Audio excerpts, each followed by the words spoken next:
The Laser 8288 injector puller set has been designed to pull out the Ford EcoBlue diesel injector in one piece, without damage, so that the injector can be used again. First, remove the cam cover retaining screws adjacent to the injector. Before use, always lubricate the force screw.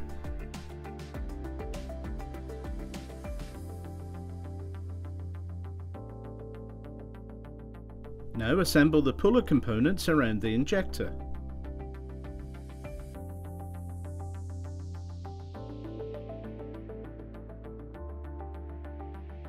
Tighten the clamp screws to 60 Newton meters.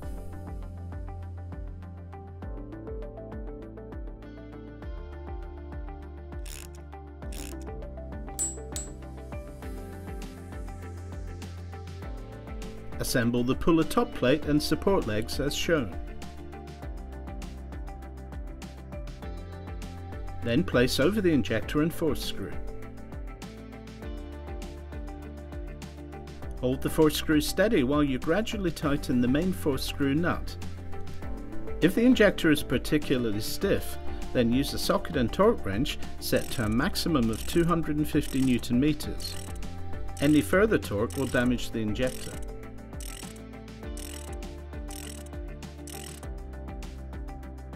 The 8288 injector extractor set is available now from your Laser Tools stockist.